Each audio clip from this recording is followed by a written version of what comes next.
സ്റ്റേറ്റിൻ്റെ ഭാരവാഹികൾ state president സെക്രട്ടറിമാരെല്ലാം കൂടി എത്തിച്ചു. അപ്പോൾ ഞാൻ നിർമ്മിച്ചത്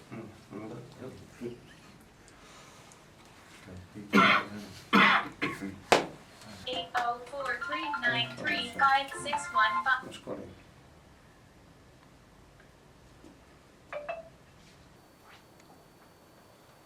പ്രിയപ്പെട്ട എക്സിക്യൂട്ടീവ് അംഗങ്ങളെ, വളരെ വേദനയോടും അതിലധികം ആശങ്കയോടും കൂടിയാണ് സംഘടന ശക്തമാകേണ്ടതിൻ്റെ ആവശ്യകതയെപ്പറ്റി നമ്മളെല്ലാവരും ഒരു തരത്തിലല്ലെങ്കിൽ മറ്റു തരത്തിൽ ബോധവാന്മാരാണ്. അടുത്തു തന്നെ കേരളത്തിൻ്റെ ഏറ്റവും വലിയ ആഘോഷം നടക്കാൻ പോവുകയാണ്, ഓണം. അന്ന് ആണ് ഒരു പുഷ്പവ്യാപാരിയെ സംബന്ധിച്ച് ഏറ്റവും കൂടുതൽ ആഘോഷിക്കുന്നതും ആനന്ദിക്കുന്നതും. നമ്മുടെ വ്യാപാര മേഖലയിലും അത് നന്നായി പ്രതിഫലിക്കും. അവിടെ നമ്മൾ നേരിടുന്ന വളരെയധികം പ്രശ്നങ്ങളുണ്ട്. അത് ഞാൻ പറയാതെ തന്നെ നിങ്ങൾക്കറിയാം. സാധനത്തിൻ്റെ ലഭ്യത മുതൽ അതിൻ്റെ വില സംബന്ധിച്ച കാര്യങ്ങൾ, അതുപോലെ തന്നെ ഒരുപാട് പ്രതിയോഗികൾ, കോമ്പറ്റീറ്റർമാർ, വഴിവാണിഭക്കാരുൾപ്പെടെയുള്ള ആളുകൾ നമുക്ക് പ്രതിബന്ധമായി പലപ്പോഴും നിൽക്കാറുണ്ട്. അതുകൊണ്ട് അതിനെയൊക്കെ എതിരിടണമെങ്കിൽ നമുക്ക് സംഘടന ശക്തമാകണം.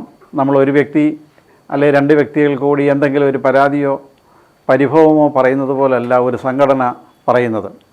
നമ്മൾ തീർത്തും മോശക്കാരാണെന്ന് നമുക്ക് ഒരിക്കലും കരുതാൻ പറ്റത്തില്ല. നമ്മളൊരു സംഘടനയുടെ കേരളത്തിൽ അങ്ങോളം ഇങ്ങോളമുള്ള പുഷ്പവ്യാപാരികളുടെ കൂട്ടായ്മയാണ് ഈ സംഘടന. തീർച്ചയായും നമ്മൾ ഇതിനു മുൻകാലങ്ങളിൽ നമ്മുടെ ആവശ്യങ്ങളിലൊക്കെ നമ്മൾ ഗവൺമെൻറ് തലത്തിലും അല്ലാത്ത രംഗത്തുമൊക്കെ നമ്മൾ നന്നായി പ്രക്ഷോഭിച്ചിട്ടുണ്ട്. പല കാര്യങ്ങൾക്കും നമ്മുടെ പരാതികൾക്ക് പരിഹാരം ഉണ്ടാക്കിയിട്ടുണ്ട്. നമ്മൾക്ക് പല ആളുകളെ സഹായിക്കാൻ കഴിഞ്ഞിട്ടുണ്ട്. പിന്നെ നമ്മുടെ തന്നെ അംഗങ്ങളെ പല ആളുകളെയും സഹായിക്കാൻ കഴിഞ്ഞിട്ടുണ്ട്. അതുപോലെ മരണപ്പെട്ടു പോയ പല ആളുകളെയും നമ്മൾ ഈ സംസ്ഥാനത്ത് നിന്ന് അന്യ സംസ്ഥാനത്തേക്ക് കൊണ്ടുപോകാനുള്ള കാര്യങ്ങളിൽ നമ്മൾ ബന്ധപ്പെട്ടിട്ടുണ്ട്. നമ്മളിൽ തന്നെ പല ആളുകൾക്കും രോഗത്തിൻ്റെ അതുപോലെ ദുഃഖത്തിൻ്റെ പ്രശ്നങ്ങളിലൊക്കെ നമ്മൾ നന്നായി സഹായിച്ചിട്ടുണ്ട്. അതൊക്കെ ഇപ്പോൾ എടുത്തു പറയേണ്ട കാര്യമില്ല. ഇനി അതുപോലെ നിരവധിയായ കാര്യങ്ങളിൽ സംഘടനയ്ക്ക് സഹായിക്കാൻ കഴിയും. അതുപോലെ തന്നെ നമ്മളിൽ തന്നെ പല ആളുകളെയും മറ്റൊരാൾക്ക് മറ്റ് ഒരു ആവശ്യത്തിന് സഹായം കൊടുക്കുന്നതിനെപ്പറ്റി നമ്മളിവിടെ ആലോചിച്ചു. അതുപോലെ തന്നെ നമ്മളിൽ തന്നെ പല ആളുകൾക്കും സംഘടന മുഖേന ലഭിക്കേണ്ട ധാരാളം സഹായങ്ങളുണ്ട്. അത് സാമ്പത്തിക രംഗത്തായാലും അവർക്ക് സാധനം ലഭ്യമാക്കുന്ന കാര്യത്തിലായാലും തൊഴിൽ രംഗത്തായാലും. മറ്റൊരു വ്യാപാരി പോലല്ല നമ്മളെ ഒരു സാധനം അന്യസംസ്ഥാനത്തെ ആശ്രയിച്ച് ഇവിടെ കൊണ്ടുവന്ന് നമ്മുടെ ആ ഉൽപ്പന്നം അത് രൂപമാറ്റം വരുത്തി അതിന് കലാപരമായ ചില നമ്മുടെ കഴിവുകൾ കൂടി ചേർത്ത് അതിനെ മറ്റൊരു ഉൽപ്പന്നമാക്കി മാർക്കറ്റിൽ എത്തിക്കുന്നവരാണ് നമ്മൾ. മറ്റുള്ള പലചരക്ക് കടയോ അല്ലെങ്കിൽ വേറെ അതുപോലുള്ള കടകളിൽ ചെയ്യുന്നത് പോലല്ല. അത് നമ്മുടെ കലാപരമായ കഴിവും നമ്മുടെ ബുദ്ധി ഉപയോഗിച്ച് നമ്മൾ ചെയ്യുന്ന പല കാര്യങ്ങൾ അതിനകത്തുണ്ട്. അപ്പോൾ അങ്ങനൊരു സാഹചര്യത്തിൽ സംഘടനയെ കൊണ്ട് ധാരാളം ആവശ്യങ്ങൾ നമുക്കുണ്ടായിട്ടുണ്ട്. നമ്മുടെ സാധനങ്ങൾ ലഭ്യമാകുന്ന സ്ഥലം മുതൽ മാർക്കറ്റ് മുതൽ നമ്മുടെ വിപണി വരെ നമ്മൾ വിൽക്കുന്ന സ്ഥലം വരെ അതിന് നമ്മുടെ സംഘടനയുടെ ആവശ്യങ്ങൾ ഉണ്ട് ധാരാളം രംഗങ്ങളിൽ.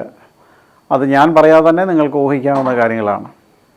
അപ്പോൾ അതുകൊണ്ട് ഇനിയും ഓരോ വ്യക്തികളും ഓരോ സ്ഥലങ്ങളിൽ നേരിടുന്ന പ്രശ്നങ്ങൾ പലതരത്തിലാണ്.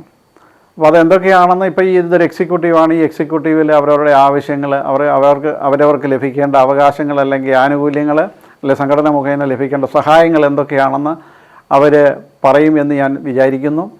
അപ്പോൾ അതിനൊക്കെ നമുക്ക് പരിഹാരം തേടേണ്ടതുണ്ട്. നമ്മൾ നേരത്തെ നിർദ്ദേശിച്ച നമ്മുടെ സൊസൈറ്റി പോലുള്ള കാര്യങ്ങൾ, സാമ്പത്തിക രംഗത്ത് നമുക്ക് സഹായം ലഭ്യമാകുന്ന സൊസൈറ്റി പോലുള്ള കാര്യങ്ങൾ, പിന്നെ മെഡിക്കൽ ഇൻഷുറൻസ് കാര്യങ്ങൾ, പിന്നെ വിവാഹ സഹായനിധി, അതുപോലെ തന്നെ ഭവനമില്ലാത്തവർക്ക് വീടില്ലാത്തവർക്ക് വീടുണ്ടാക്കുന്നത്, സ്ഥലമില്ലാത്തവർക്ക് സ്ഥലം ഉണ്ടാക്കുക, അതുപോലെ തന്നെ വിദ്യാഭ്യാസ രംഗത്ത് നമ്മുടെ തന്നെ കുഞ്ഞുങ്ങൾ പല ആളുകൾ വിദ്യാഭ്യാസം വേണ്ട വിധത്തിൽ നല്ല വിദ്യാഭ്യാസം ലഭിക്കാൻ കഴിയാത്തവരുണ്ട്. അത് സാമ്പത്തിക ബുദ്ധിമുട്ട്, അങ്ങനെ പലതരത്തിലുള്ള കാര്യങ്ങൾ, അല്ലെങ്കിൽ അവരെ എത്തേണ്ട സ്ഥലത്ത് എത്തിക്കാൻ കഴിയാത്ത പ്രശ്നങ്ങളുണ്ട്.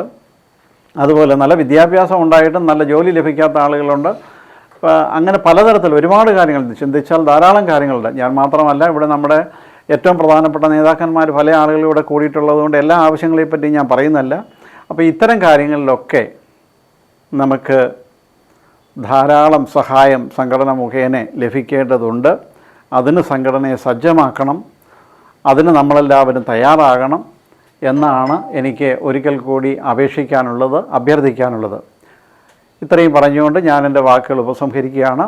തുടർന്ന് കൂടുതൽ കാര്യങ്ങൾ നമ്മുടെ നേതാക്കന്മാർ സംസാരിക്കുമെന്ന് പ്രതീക്ഷിച്ചുകൊണ്ട് നിർത്തുന്നു. നന്ദി. തന്നെ പറയുന്നില്ല. അവർക്ക് വേണ്ടി ശബ്ദമുയർത്താനായിട്ട് പ്രത്യേകിച്ച് പുഷ്പവ്യാപാരികൾക്ക് വേണ്ടി ശബ്ദം കണ്ടുവരുന്നത് വീട് വെച്ചു കൊടുക്കാൻ ആളുണ്ട്, അതുപോലെ അവരെ റീഹാബിലിറ്റ് ചെയ്യാനൊക്കെ